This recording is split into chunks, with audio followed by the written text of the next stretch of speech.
当婚姻有了新生命，不是回到过去，而是诞生一段全新的我们。他们本来已经签好离婚协议，只差一纸送出。他已经看好租屋处，他也找到了搬家公司。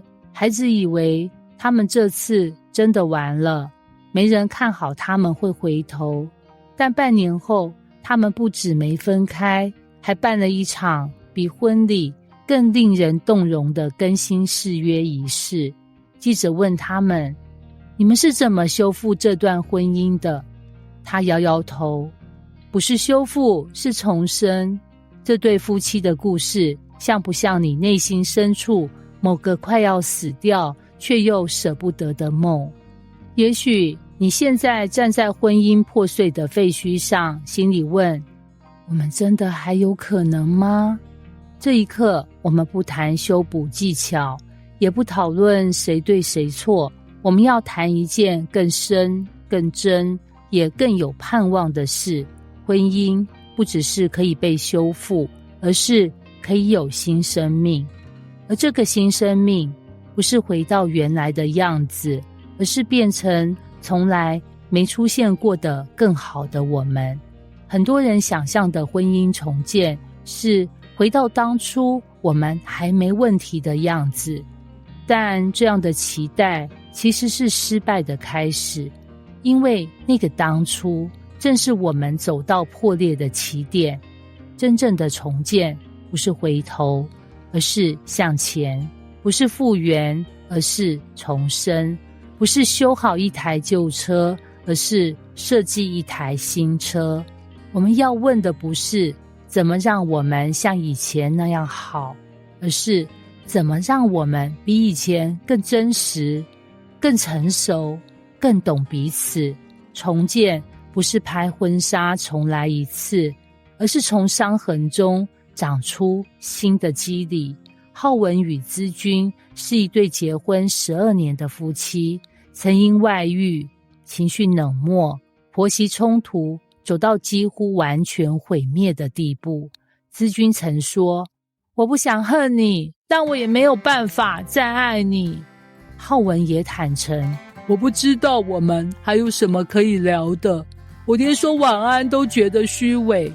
他们开始各自睡，各自生活，在孩子面前演戏。1年多后，资君提出离婚。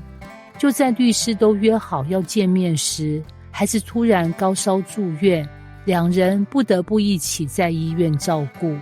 那个夜晚，他们第一次没有吵架，也没有冷漠的对看，只是静静坐在病床旁交换眼神。资君说，你还记得我们以前为他夜哄的样子吗？浩文点头，那时候我们一起唱歌给他听，你总是唱错拍。他们突然笑出声，像很久没见过的朋友。从那一刻起，他们没有马上和好，但开始重新认识彼此。后来他们进入婚姻辅导，拆解彼此的伤痛与责备，也一起做了不回到以前，但可以一起建新家的约定。今天的他们说，我们的婚姻死过一次，但我们决定不要埋葬它，而是种在盼望里，看它发芽。要让婚姻重生，就像重启一间老屋，它不能只是重新粉刷，而要整个结构翻新。这里有3个老习惯是不能再带进新婚姻的。1，不处理的情绪只会在下一次爆发更大。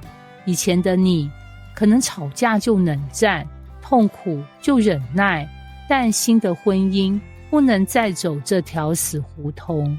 情绪不处理，不是时间会解决，而是时间会积压。新生命的婚姻需要的是诚实的交流，及时的回应，温柔的说明。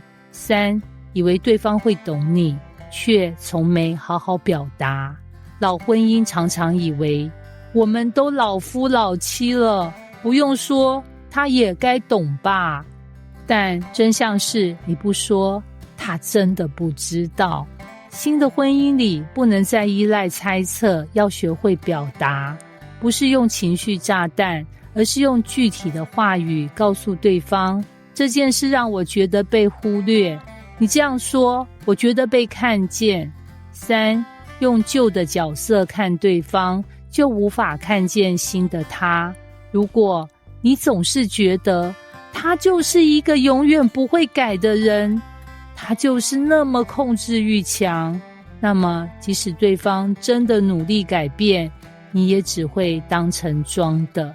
而婚姻的新生命要从重新给彼此机会，重新定义彼此开始。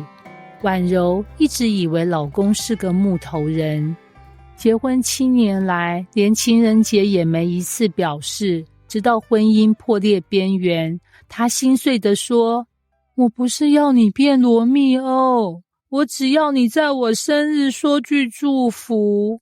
老公当时无话可说，甚至有些不耐。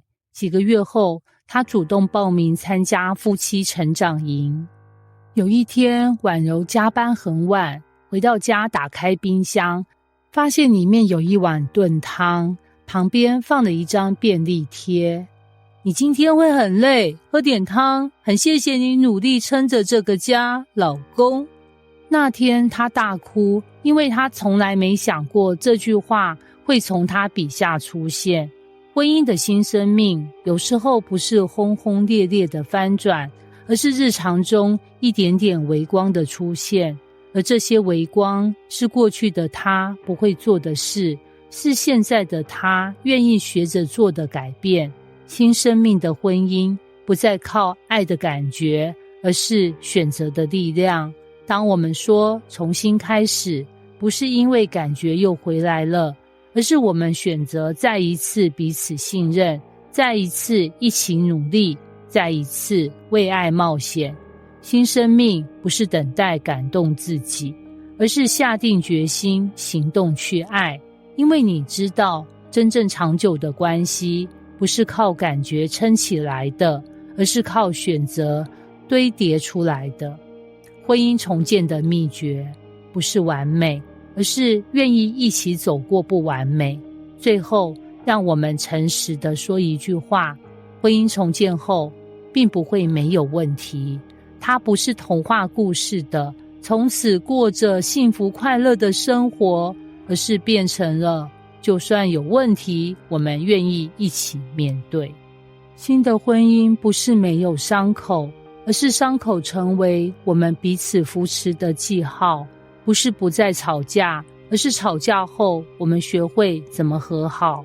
婚姻的新生命是2个人愿意一起走一条未知但值得的路。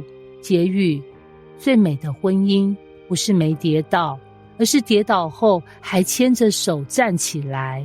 也许你曾经以为这段关系已经没救，也许你现在还在痛苦中挣扎，不确定要不要继续。也许你觉得累了，不想再相信，但你要知道，破碎不是结束，愿意就是起点。